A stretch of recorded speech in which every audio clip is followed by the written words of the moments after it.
40,000 టరైన్ South America that from Colombia నుంచి వైజాగ్ పోర్ట్లో దొరికింది. వైజాగ్ పోర్ట్లో ఇది గంజాయికి అడ్డా అయిపోయింది ఆంధ్రప్రదేశ్. నేను లోపలికి వెళ్ళి మాట్లాడి పైకి ఎక్కాలి అంటే తిప్పుతున్నారు, అక్కడే తిప్పుతున్నారు, వెళ్ళనివ్వట్లా. నాకు ఎంత ఆశ్చర్యం అనిపించిందంటే నేను వెళ్ళి కూర్చొని మాట్లాడుతూ ఉంటే మీకు చెప్పా you will have consequences for this అని చెప్పి. నేను మీకు తర్వాత వీడియోస్ కూడా మీకు రిలీజ్ చేస్తాను. లేదు సార్ మీకు రఫ్ సీ ఉంది, మీరు వెళ్ళటానికి లేదంటే నేను చెన్నై నుంచి వచ్చాను. నేను రఫ్ సీజ్ నాకు నా ఫ్రెండ్స్ సీమెన్ చాలామంది ఉండేవాళ్ళు, చాలామంది స్నేహితులు నాకు మద్రాస్ పోర్ట్లో పనిచేసేవాళ్ళు. ఎప్పుడు సరదాగా తీసుకెళ్తే అలలు పడవలోకి వచ్చి మనకి టగ్ బోట్స్లోకి వచ్చి ఇంకా ఇలాంటి బోట్లోకి వచ్చి కొట్టే సమయంలో నన్ను తీసుకెళ్ళేవాళ్ళు సీమెన్. నాకు చాలా ఆశ్చర్యం అనిపించింది. అలాగే పోయిన అలాగే సార్ వింటున్నా వీళ్ళ కథలు ఏం చెప్తాను. అలా వింటా ఉంటే మళ్ళీ పక్క ఎదురుగా షిప్లో ఈ చిన్న చిన్న బోట్లు వేసుకొని మనకి ఈ టైర్లు కట్టుకొని ఒక 2 పెట్టుకొని వాళ్ళకి దింపుకుంటా మన ఎగుమతి చేసుకుంటా ఉన్నా. నేను వాళ్ళకి చూపించాను, you are doing it in very abuse way. మీ సీఈఓ ఎవరు? ఏదో సీఈఓ పేరు చెప్పారు. దీనికి ఓనర్ ఎవరు? ఆ సీఈఓ లేడు ఇక్కడ. ఓనర్ ఎవరు అంటే ఎవరు 2 పేర్లు చెప్పారు. One is Aurobindo వాళ్ళదంట.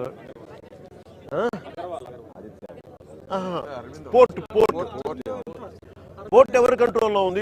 Purely it's not government, it's purely private control port. ఇది స్టేట్ కంట్రోల్ ఉన్న పోర్ట్. ఇది నాకు అనిపించింది ఇలా చూస్తే, లోపలికి వెళ్ళి చూస్తే మన హోప్ ఐలాండ్ చూస్తే అసలు ఏ విధంగా కట్టుదిట్టంగా లేదు. 975 కిలోమీటర్ కోస్ట్ లైన్ ఆంధ్రప్రదేశ్కి. India is going to be trillions of dollar, almost Modi గారు చెప్పిన $7 trillion ఎకానమీ ఉంది దీనికి భవిష్యత్తు.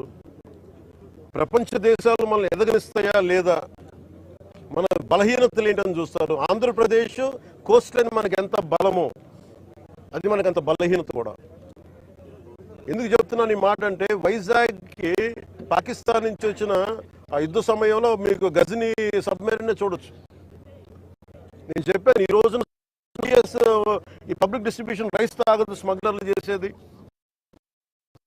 ఆర్డిఎక్స్ ఇంపోర్ట్ చేసుకోవచ్చు. ఓఎన్జీసీ ఇలాంటి గ్యాస్ నిక్షేపాలు ఉన్న చాలా కీలకమైన ఇన్స్టిట్యూట్ మనకి వ్యవస్థలు సంస్థలు ఉన్నాయి ఇక్కడ. ఒక 100 కిలోల ఆర్డిఎక్స్ని తెచ్చేసుకుని ఎవరు చూసేవాళ్ళు ఎవరు లేడు, నాదుడు లేడు. It is not just about public distribution సంబంధించిన రైస్ సంబంధించిన ఒక్కటే కాదు. ఇది మ్యారిటైమ్ సెక్యూరిటీ ఇష్యూస్ కూడా ఉన్నాయి దీనికి.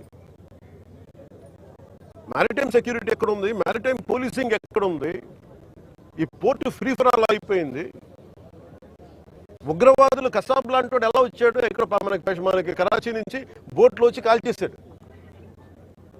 ఇండియాకి చాలా వల్నరబుల్ పాయింట్ అయిపోయింది మన దగ్గరకు వచ్చి ఉగ్రవాదులు వచ్చి రావడానికి. ఇది కేవలం నేను ఒక పీడిఎఫ్ ఈ పబ్లిక్ డిస్ట్రిబ్యూషన్ సిస్టమ్ రైస్ సంబంధించి ఒకటే నేను మాట్లాడలేదు. వెరీ వల్నరబుల్ రిపోర్ట్ ఇది. ఎవరు దీన్ని పట్టించుకునే ఇది లేదు. ఎస్పీ గారికి నేను వెరీ బిగినింగ్ రోజు అని చెప్పాను. ఎస్పీ గారికి నేను స్వయంగా పిలిచి చెప్పాను, ఇది వల్నరబుల్గా ఉంది report, please focus on it. అంటే ఇప్పుడు దాకా రిపోర్ట్ లేదు నాకు.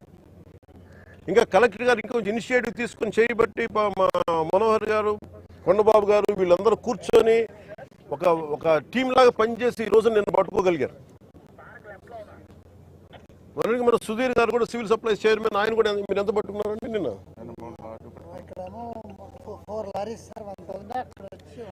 ఇప్పుడు ఇది సమస్య ఎక్కడుందంటే, first public distribution system rice నిజంగా బిలో పవర్టీ లైన్లో ఉన్న వాళ్ళకి కనీసం వాళ్ళకి అవసరానికి తిండి కానీ ఇవన్నీ అందించడం, బియ్యం. అలాగే రైతుకి వాళ్ళకి స్థిరీకరణ, వాళ్ళకి స్టెబిలిటీ ఇవ్వడానికి, గిట్టుబాటు ధర ఇవ్వడానికి ప్రభుత్వం కొనే విధానం ఇది.